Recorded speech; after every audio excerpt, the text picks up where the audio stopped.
Hồng Vân và Quốc Hường. xin chào mừng quý vị đã đến với chương trình Vợ chồng son. Anh này anh ban hoa lắm. Nói về tình nguyện thì thật sự trúng tủ trong vòng 24 tiếng sẽ đóng Facebook. Đang thiếu nợ ai thì vui lòng liên hệ trả nợ. Và ngay sau đây xin mời chúng ta hãy dành một tràng pháo tay thật to thật kêu ở trong phim trường này để đón chào cặp vợ chồng đầu tiên.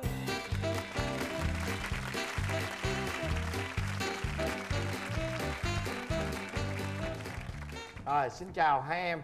Dạ, em chào anh Quốc Thuận, chào chị Hồng Vân, chào khán giả. Em tên là Nguyễn Văn Nghĩa, hiện nay năm nay là 32 tuổi, hiện đang là nhân viên kỹ thuật. Rồi cô dâu. Dạ em tên là Phạm Nguyễn Việt Hà. Em năm nay 24 tuổi. Em hiện mới đi làm trong ngân hàng. Em 24 tuổi, chắc là hai vợ chồng mới cưới nhau cho nên là còn rất là son đúng không? Cưới được hơn 3 năm rồi. Chắc có lẽ là trong 3 năm các bạn vẫn còn là chưa có em bé đúng không? Dạ có 2 đứa luôn rồi. Trời, tội nghiệp vậy. hay cha, tôi bất ngờ quá là tại vì thứ nhất là mới hỏi tuổi cô dâu 24 tuổi. Theo em á, thì là vừa mới tốt nghiệp đại học đúng không? Tốt nghiệp Dạ, là tốt nghiệp. 22 chứ đúng Hai không? đúng không hai? Hai đứa con, bất ngờ quá. Cái té hồi nãy là bất ngờ thiệt đó. Thôi chút nữa mình sẽ xoáy vào vấn đề đó. Bây giờ hỏi nè, hai bạn lần đầu tiên gặp nhau như thế nào và ấn tượng về nhau ra sao? Em đi tình nguyện, em gặp một chị. Thì chị đó lúc mà rảnh rỗi thì chị rủ em đi uống cà phê. Thì lúc đó chị dẫn theo bạn là anh này. Lúc ấy là em bao nhiêu tuổi? Dạ lúc đó em 21 tuổi. Khi em gặp bạn này thì sao? Anh này anh ban hoa lắm. Anh nói về cái chuyện để anh đi tình nguyện như kiểu không ai đi tình nguyện ấy. Có mỗi mình anh biết là chuyện tình nguyện như thế nào. Thôi mình nên vui đi. Trong khi người ta đang thực hành chuyện đó thì Anh kể mà Đi kiểu thiệt mà. lấn át người khác không cho người ta kể luôn. Đó, có nghĩa là anh thao bất tuyệt đúng không? Dạ. Và em thích cái đâu? Ghét lắm. đó chắc chắn rồi, chắc chắn là không ưa rồi đúng không? Còn Nghĩa thì sao? Cũng không có ấn tượng gì á. Chị nghe bảo nói về tình nguyện thì thật sự cũng trúng tủ. Tại vì hồi trước tham gia là ban chấp hành của đoàn trường, lúc còn học lúc nào phải đi hết. Rồi thấy vợ nói thì cũng thao bất tuyệt, cũng đâu có biết vợ ghét chỗ đó đâu. Rồi xong rồi mà đó cũng không có để ý gì vợ á, nhìn trời nhìn cô bé thấy đi đã vậy còn dắt thêm một bạn nữa, một anh nữa. Cái qua sau đó thì về thì cũng có hỏi cái người bạn mình bé đó làm cái gì, cái chỉ cái Facebook cho vô Facebook coi, cũng add Facebook luôn. Thì cô vợ cũng chấp nhận Facebook, cũng chẳng gì nói chuyện nhau. 4-5 tháng sau luôn thì mới đâu vô đúng vô cái mùa Euro thì cô vợ bắt chước người ta chơi cá độ. Em nhảy vô em bắt xong rồi thắng được 2 độ, thắng xong rồi không có trả cả mấy tháng sau luôn, cũng không nói năng gì hết đó. Yêu Mà cá gì? Nhớ cá gì không? đi uống nước thôi. Sau đó rồi mấy tháng sau thì cô vợ mới lên Facebook nói một câu trong vòng 24 tiếng sẽ đóng Facebook. Đang thiếu nợ ai thì vui lòng liên hệ trả nợ. Coi như là đúng rồi, cá gặp nước rồi đúng không? Anh nhào vô liền. Em đó em nhào vô liền nói thiếu anh 2 độ trả đồ em lên. Thì tối hôm đó mới set up luôn là đi ăn. Mất nhiều tiền không? Dạ cũng không, 46.000. Trời ơi, nhớ tới bây giờ luôn đó Bin. 46.000 3 năm luôn, tôi đứng hình luôn. Rồi đến cái mốc nào thì các bạn mới chính thức yêu nhau? Từ cái lúc mà trả tiền cà phê đó. Dạ 3 ngày sau. Hả? Cái gì?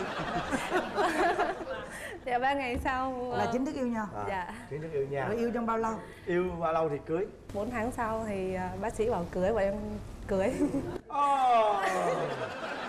Vì 24 2 đứa con. Lúc cái cảm giác làm sao em? Em mới hỏi vợ em á là bây giờ sao, em thì đi làm rồi, vấn đề gì thì vợ còn đi học, sợ vợ thôi. Mà mới nói là con em con giữ chứ em không muốn bỏ. Em nói là rồi thì vợ muốn giữ thì anh sức chơi sức chịu, anh đồng ý thôi. Cái em mới về cũng gọi điện báo cho nhà bên ba mẹ em biết. Rồi ba mẹ cũng la, nhưng mà thôi thì bây giờ em nói thôi bây giờ để coi gia đình bên vợ như thế nào. Rồi cuối cùng sao? Thì ba em cũng hơi đứng hình một chút, xong rồi ba em cũng nói luôn là chuyện như vậy rồi thì gia đình cũng không khó khăn, rồi con về con nói chuyện với ba mẹ rồi xuống nói chuyện với bác. Đó là em bé thứ nhất ra đời trong một cô sinh viên năm thứ 3. Không lẽ cái đứa thứ hai là các em muốn có thêm nữa? Dạ không, sau đó thì em có đi đặt vòng, nhưng mà 1 năm sau thì vòng nó tự nhiên nó tuột. Tuột vòng hả? Dạ tuột vòng. Lỗi của ông chồng rồi ông ơi. lỗi bác sĩ chứ sao lỗi ông chồng. Không phải bác sĩ. Sĩ gì nhiều. Thôi thôi đừng có nói gì, cái đó là do lỗi cái phòng. Ủa nhưng mà đứa đầu là con gái con trai? Dạ đứa đầu làm bé trai, Rồi sao? sau là bé gái. Thôi trời, tốt quá rồi. Tuyệt vời rồi. Rồi có đặt vòng nữa không? Dạ không, rồi giờ em chuyển cái phương pháp khác rồi. Rồi bây giờ sau khi đẻ đứa thứ hai rồi vẫn tiếp tục học hay sao? Dạ đúng rồi, em mang bụng bầu em đi học bình thường. Sau khi sanh rồi vẫn còn đi học, sanh rồi con còn nhỏ như vậy, xong lại có bầu đứa thứ nhì rồi tiếp tục đi học. Dạ. Tụi em vượt qua cái điều đó như thế nào? Bên ba mẹ của anh á thì lớn tuổi rồi, cũng không có trông cháu được. Cho nên em thay vì đi học buổi sáng thì em sẽ đi học buổi tối.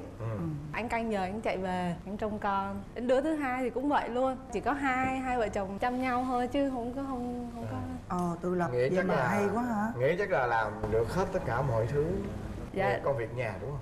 Đúng rồi ạ. Sáng dậy là 5 giờ anh đi Như chợ vậy, như nấu vậy cơm rồi anh mới đi làm, xong rồi tối về thì giặt đồ cho con. Như vậy là quá tuyệt vời rồi, chắc đâu có gì gọi là tính xấu gì đúng không em? Dạ anh chỉ có mấy cái nhỏ nhỏ thôi à. Rồi giờ kể nghe coi nhỏ nhỏ là gì? Anh dọn dẹp á, anh có cái kiểu là anh mở cái tủ ra xong anh để và anh đi. Anh mà có đập quả trứng ra chiên thì anh sẽ để vỏ trứng lại ngay tại chỗ đó, anh không có dọn dẹp. đi. Không có dọn dẹp. Dạ cái thùng rác thì bên cạnh anh để đó. Anh không vứt. Có nhiều lúc á anh cũng hơi nóng tính, đi đâu về cái anh giận cá chém thớt anh la em kiểu Bực gằn bội giọng lắm, bực thôi bội mà. Thôi đi lắm. đừng nói nữa. Vậy thôi chứ cũng không có la lối gì. Nghĩa nói chứ cũng 31 còn em 24 đúng không? Dạ. Cũng chênh lệch với nhau về số tuổi. Dạ, đúng Vậy thì rồi. có gia trưởng không? Dạ không, anh chiều em lắm, với Rồi lại có hay cãi vã nhau không? cũng có anh, nhất là cái chuyện người yêu cũ của anh.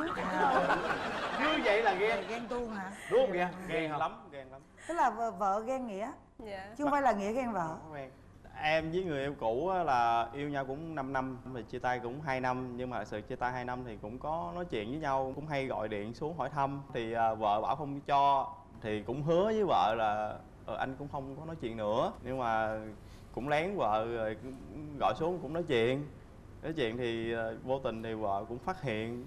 Sự lặp đi lặp lại đúng Thành không? ra là khó chịu chứ đúng không em? Em quan trọng lời hứa là em bắt anh hứa mà anh không làm em bực lắm. Em Dạ. bức xúc đúng không? Dạ. Lúc đầu á, em dặn anh, em nói hai chuyện hai người tự giải quyết, em không có can thiệp đâu. Nhưng mà đừng để em can thiệp, nhưng em can thiệp là tanh bẳng luôn á. Em nói anh vậy mà cuối cùng không được. Cái một lúc cô gọi điện xuống, lúc đấy em bắt máy, em mới hỏi có chuyện gì không, mà chị cứ nói là không có chuyện gì hết, chị hỏi thăm thôi. Em mới nhắn tin cho chị là vậy nếu mà không có gì á, sau này chị gọi cho em. Còn mà chị với anh nói chị em không thích, cái chị đó chị trả lời là gọi điện cho em thì chị ngại lắm, còn em không thích thì mặc kệ em. Nói vậy cho nên em mới bực. Em có nói cái điều đó cho Nghĩa nghe không? Em có nói cho Nghĩa nghe thì Nghĩa cứ nói là ôi cái chuyện đó là chuyện nhỏ không có gì hết. Thì vậy em mới tức là tại vì á, nếu mà anh này không nhận điện thoại chị đó, chị muốn gọi đâu được. Em tức là tức người này nhiều hơn là tức cái người kia. Có rồi vậy thì lúc đó Nghĩa đứng ở giữa thì Nghĩa xử sự ra như thế nào? Lúc đó em chỉ nói là thật sự đâu có cái gì đâu, anh với người đó chỉ là bạn thôi chứ không có là gì hết, mà em cứ ghen hoài. Mà vợ thì hay nhây mà có chuyện đó nhây hoài thì nó cũng em cũng bực. Tánh em cũng hay nóng nên là đâm ra hai vợ chồng gây nhau.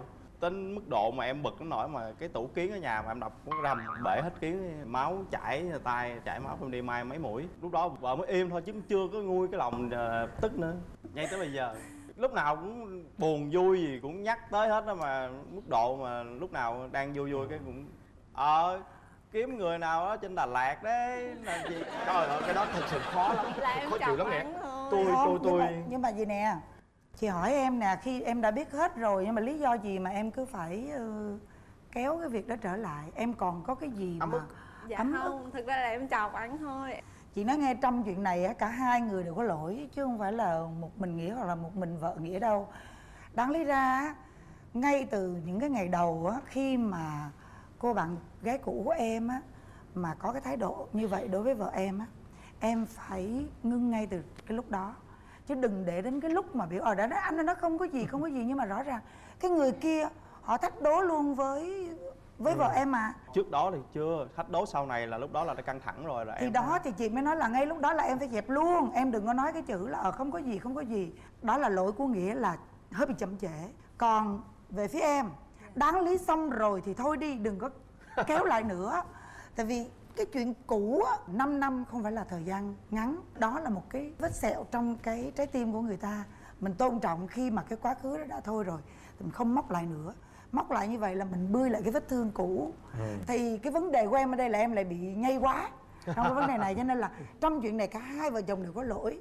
Lỗi ở đây là hai bạn đều yêu nhau, đều thương nhau, đều muốn quên quá khứ, nhưng mà các bạn lại bị chọn sai thời điểm. Bạn này mà sớm chút xíu nữa thì không có vấn đề gì. Bạn này dứt dặt ngay lúc đó thì cũng không vấn đề Dứt gì luôn. Theo chị là như vậy nè, ngày hôm nay nhân cơ hội này nói hết đi. Nói rồi xong từ hôm nay đổ đi không nói nữa. Không đùa, không giỡn, không móc ra nữa. Hứa với chồng đi, không có Hứa nói đi. nữa. Nhân chương trình này thì vợ hứa với chồng là không bao giờ nhắc đến người đó nữa. Hứa rồi nha.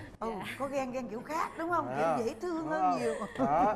Rồi bây giờ em mong muốn vợ mình có thay đổi gì không? Thật sự cái lớn nhất là mong muốn như nãy vợ hứa rồi thì thôi em Thôi không mong muốn nữa, đúng chưa? Hay quá, Như hay vậy quá. là vui rồi đúng không? Thế còn em? Em không cần anh thay đổi gì hết, em chỉ cần anh thương em như vậy em suốt đời thôi. Trời ơi tuyệt vời quá. Rồi, xin chào hai bạn.